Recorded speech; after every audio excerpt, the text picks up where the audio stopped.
Gratulacje. Sorry? Gratulacje. Dziękuję. That's a nice Polish.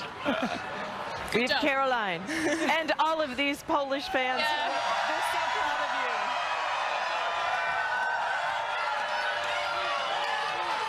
It's amazing.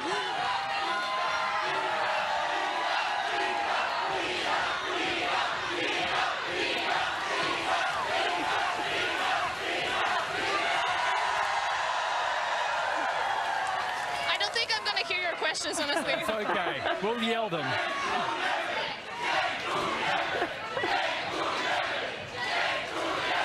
Thank you. I'll start because I'm the closest. So we know you've won Roland Garros twice. It must have been an amazing feeling to win there in Paris. But what's different about New York? Because it's a little bit crazy here. It's like living in the chaos. Yes, that's true. For sure, you have to mentally be really strong throughout the whole tournament. And yeah, it wasn't easy. I know I didn't do it perfectly, but sometimes we have to accept that there's going to be noise, but you got to just, switch on in those important moments. But it's totally different than on clay, because on clay I feel like, I'm at home, and I feel like Philippe Chartier, it's kind of my stadium, and I already know it so well. I have losses there, I have wins there, but here it was totally new experience for me, so I'm even prouder. Well, I think this will be your second home now, and especially with all these Polish fans coming here. It must feel incredible having everyone here. Second biggest Polish community in America after Chicago. Amazing. So, yeah, I think you brought them all out tonight. Yeah, it's the energy. Wow. The energy that they gave me, it's surreal. So I've never. Wow. Give them a few Polish words. Give them a few Polish words.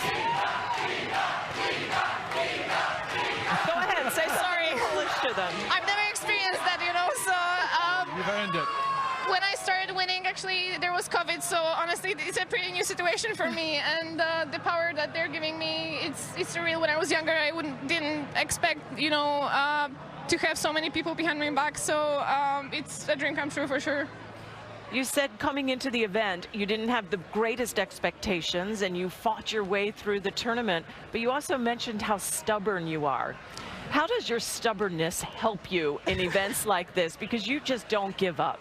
Well, I have love-hate relationship with stubbornness, because I know sometimes it's really helpful. It's basically the thing that got me here, the willing to work and actually to win, and being sometimes really stubborn and knowing what to do and sticking to it, But on the other hand, I know it's hard to work with me, and sometimes for my coaches to convince me to do something. But at the end, I'm always, trying to listen and see from a different perspective. So for sure.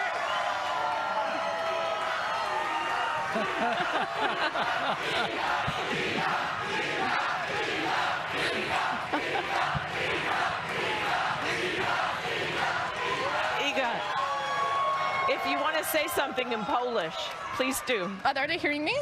I think so. Yeah, I think we have speakers out here. Dziękuję. What else can I say? I'm so grateful, honestly.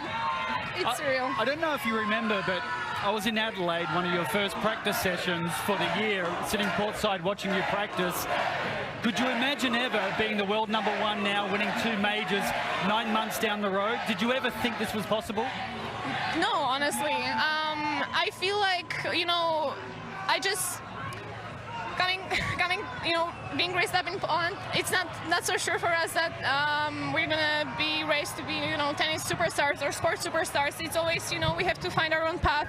For sure, Aga Radwańska was the one that cleared it a little bit, but still, when I was younger, I just logically thought, I'm one of the, 40 million people country. What's the, possibility that actually I'm going to be the one to be out there? But I just worked hard day by day, and in Adelaide, I had no idea, honestly.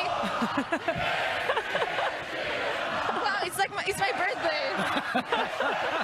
It's a birthday song. It is? It is a birthday song.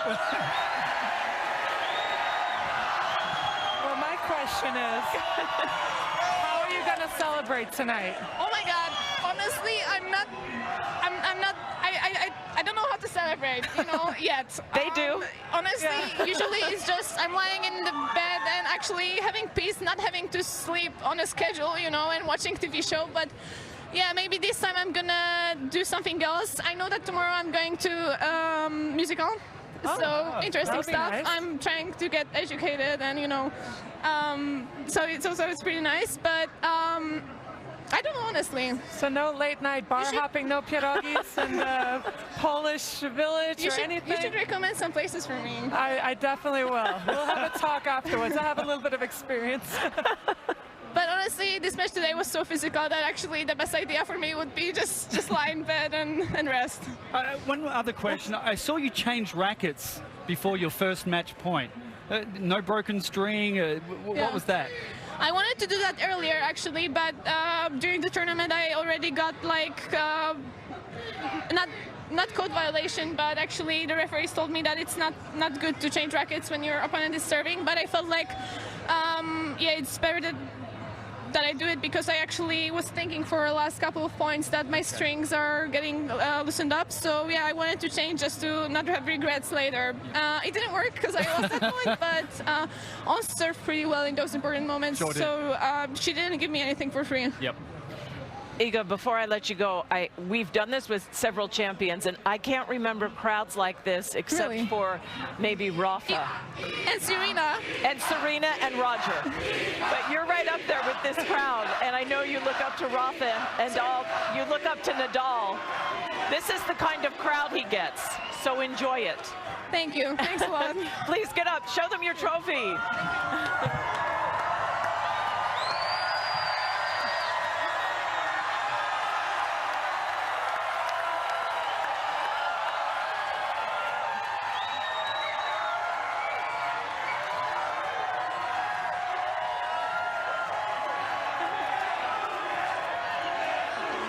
It's a baby. Oh, look at the little baby. What an incredible scene here at the U.S. Open for the women's champion, Iga Świątek. We're back after this. Wow. Welcome you back to our continuing live coverage. Gratulacja, Caroline. We practiced all day and she didn't hear me. Iga Świątek, a Polish champion here at the U.S. Open. Wow, this crowd. You did not prepare us. I'm not surprised. Polish people, they like to celebrate. We like to drink. We like to have a good time. Is that you? And, well, I'm putting myself into that. I'm probably less of a drinker than most of the Polish people out there, but you know, they're here to celebrate Iga. They deserve it. What a year she's had. Yep. They deserve it. An amazing performance by her. What a year she's had. Incredible year. Let's look ahead to tomorrow. This next coming up, crowd, get ready. Casper Ruud, Carlos Alcaraz. Both meetings went to Alcaraz, straight sets. Whoever wins this tomorrow is getting his first Grand Slam title and will be world #1, the loser world #2. Darren? First time these guys played about a year and a half ago, Alcaraz was ranked 133 in the world, and now he's playing for the world #1, and so is Casper Ruud. So we're just in a great position where these players are playing outrageous tennis. Alcaraz did it again when he played Tiafoe. He did it against Sinner, and Ruud has been sliding through the tournament and hasn't put a foot wrong, really, since making the French Open final and going down to Nadal. They have a little experience in the big matches, but who's going to stop this Alcaraz train? It has to be a mighty performance. I mean, how exciting it is to have this situation in the men's tennis as well. The young players are coming up, and I think we have such a bright future ahead. And Alcaraz, you know, playing 15 sets in the last 3 matches, I think is tough. But if anyone can do it, he's 19 years old. They'll recover fast. But Casper Ruud has gone in quiet, and underrated as a player. What are people overlooking? His forehand and his movement and his tennis IQ. I think his calmness. I think the fact that he won his semifinals, went into the second, since a French Open, he's back into the finals here, and he's just like, come on, let's go. All right, we have one more match to go. The fact that he wasn't overly excited, I like that, because it just shows that he thinks he can win tomorrow. He's still a tennis player, still thinking like a tennis player, right? Don't get too excited with him winning a semi-final. We still have work to do, so I think that's really important. And yeah, it should be a great match. We're going to see a lot of long rallies. I think against both Tiafoe and and Sinner, both those guys were liking to come forward. Casper doesn't come forward all that much, so I think we're going to see, what did we see, a 55-shot rally in the set point? Yeah, so incredible. We'll see more of those long types of rallies. I think Alcaraz physically will be fine. I think he's had that nighttime schedule, which hasn't been great for him, but on the flip side, the positive, he's played 7 matches now in Arthur Ashe Stadium, so he's gotten used to the conditions.